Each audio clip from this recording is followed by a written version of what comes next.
I'm Emily Watkins, and this is the WBFO Disabilities Beat.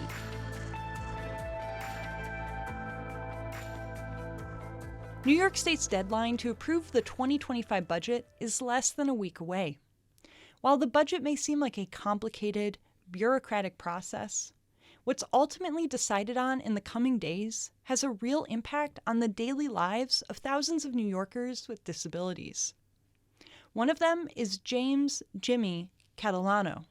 If I was going to live forever, if I knew I was going to live another quality of life for the next 20, 25 years and with him, that'd be different. I'm not.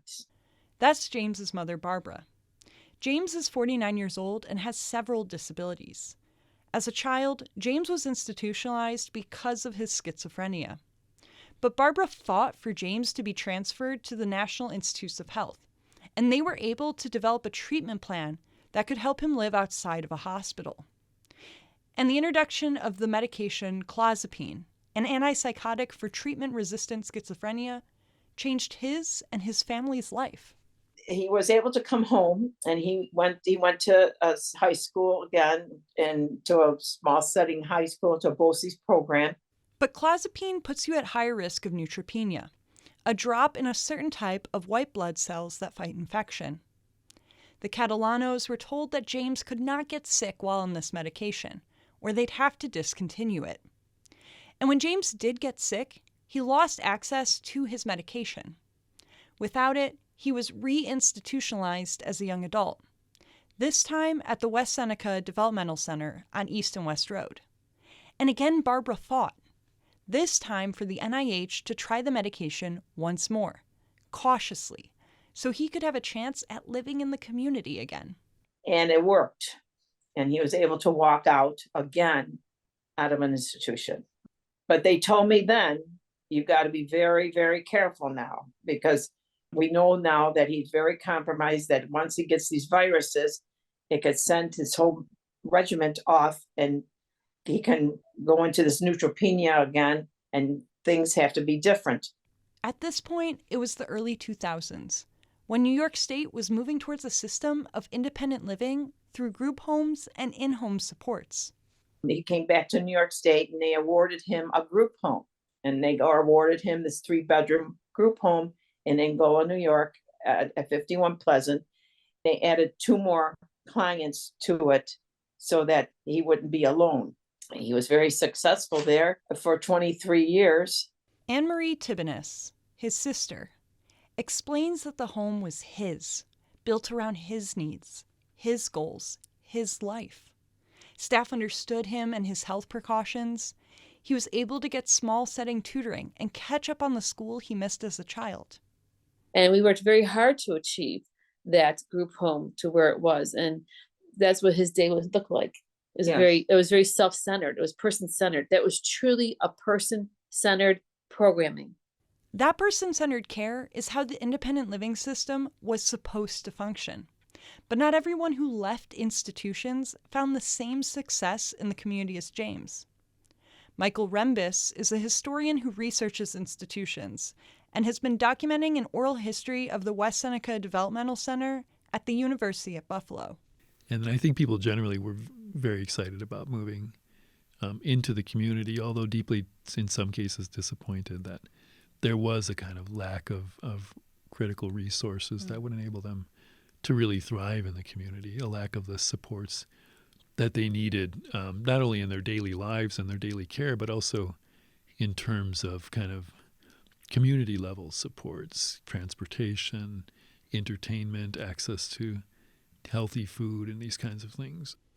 But now, even people who are able to get the support they need to thrive, like James, feel their living situation is threatened and fear reinstitutionalization. Group homes are funded through state Medicaid dollars. Agencies get a fee per resident per day, and that fee determines how much agencies can pay workers. Over the past decade, advocates say inadequate funding has led to low wages for workers and caused a massive workforce crisis, thus leaving homes to close and consolidate, including James's group home. And because of this, my son has no place to go. His home was ripped out from him. And it's very difficult for him because he's used to group home living. He's not used to being into a family. James is now living at home with Barbara, who is 72 years old. To get home care, they'd have to switch the program he's enrolled in, and it wouldn't cover the 24-hour care he needs. But neither of the group homes People Inc., who provides James's services, has offered can fit his exact needs.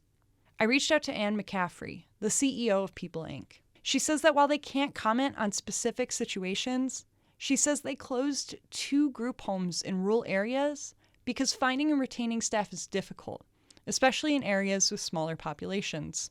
We really do everything we can to avoid having to make a decision like that. But at the same time, we've got to ensure the safety of every person living in our group home. And once it looks like the staffing model cannot support that, then we have to make a decision to make options available at other locations that we can staff. McCaffrey points out that up until 2 years ago, there was a decade of stagnation in wages for group home workers. Now, it's an uphill battle to get the state-determined wage to a competitive level. And this trickles down to people like James, who, because of home consolidations, can't find the small setting he needs. Many people do better in a smaller setting. If we can achieve that, we try to, but it is getting more difficult. Not to mention, if you're newly in need of a group home, the state-run placement system is struggling due to the closures. Agencies like People Inc. are asking the state for a 3.2% cost of living adjustment, or COLA, and a $4,000 per employee wage enhancement in this year's budget. Right now, the governor's budget she put in a 1.5% with no wage enhancement. The Senate and the Assembly have come back with a 3.2%, but they put in some additional restrictions there. McCaffrey says what they're asking for is in line with the Consumer Price Index and inflation. It's meant to just buy them more time to fix this system and increase wages long term. And while the state decides the fate of a system that was meant to allow people like James to live in the community rather than a hospital or institution, James is left in limbo, and his family worries for his future. Trying to stick my son into anything and think he's going to survive. He's not going to survive. When he went into the system, this was supposed to be for life. And this is supposed to be his life. And I was supposed to know that when I die, this will continue. And they need to look at this and figure it out. Just like they did years ago, they figured it out. They need to do something here because we're in a crisis and they put us in this crisis. To listen to the Disabilities Beat segment on demand, view a transcript, and learn more about the care crisis, visit our website at WBFO.org. I'm Emily Watkins. Thanks for listening.